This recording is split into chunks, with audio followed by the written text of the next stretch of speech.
한동훈 국민의힘 비상대책위원장이 전국 순회 마지막 일정으로 서울시당을 찾았는데요. 전체주의다, 운동권이다, 더불어민주당을 강하게 비판했습니다. 국회 나가 있는 취재기자 연결해봅니다. 차승은 기자. 네, 국회입니다. 한동훈 위원장, 지난 총선에서 민주당이 서울 대부분 지역구를 가져갔다면서 자질이 떨어지는 의원들이 자리를 유지하고 있다고 비난했는데요. 이번 총선에서는 시민들이 국민의힘을 선택할 수 있게 하겠다면서 통쾌한 선거를 하겠다고 했습니다. 직접 들어보시죠. 개딸 전체주의와 야합하거나 운동권 인맥 하나뿐인 사람들이 더불어민주당 소속으로 국회의원하고 있습니다. 서울 시민들께서 통쾌하게 더불어민주당 대신 우리 국민의힘을 선택하실 수 있도록 하겠습니다.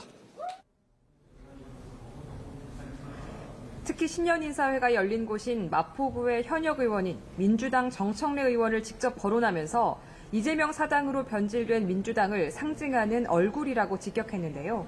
정 의원의 지역구인 마포을에 김경률 비대위원이 출마할 거라고 소개했습니다. 이어서 한 위원장은 당내 4선 이상 중진 의원들과 오찬 회동을 했는데요. 4선인 김기현 전 대표와도 취임 이후 처음 만났습니다. 어제 공관위가 3선 이상 현역 의원들에게 불이익을 주는 경선 규칙을 발표한 가운데 어떤 얘기가 오갔을지 관심인데요. 한 위원장은 취지를 잘 설명드렸고 대부분 잘 했다는 반응이었다고 설명했습니다. 이번엔 민주당 살펴보죠. 이재명 대표가 피습 보름 만에 복귀를 했는데 어떤 메시지를 내놨나요? 네, 이재명 대표 복귀 첫 일정으로 최고위와 영입인재 환영식을 소화했습니다.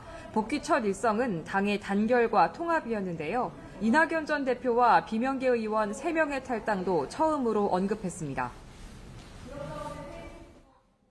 통합과 단합을 유지하기 위해서 많은 노력을 최선을 다했지만 참으로 안타깝다는 말씀을 드립니다. 그러나 그럼에도 불구하고 우리가 단일한 대오로 국민들의 눈높이에 맞는 새로운 희망을, 새로운 길을 개척해 나가는 것이 우리의 책임이다. 예비후보 검증 논란 등 커지는 공천 잡음을 의식한 듯 공정한 공천을 약속하기도 했습니다. 이 대표 일주일 전 퇴원하면서 전쟁 같은 정치 끝내자고 했었죠. 오늘도 죽음의 장, 전쟁이 되고 있다며 정치 문화를 지적했습니다.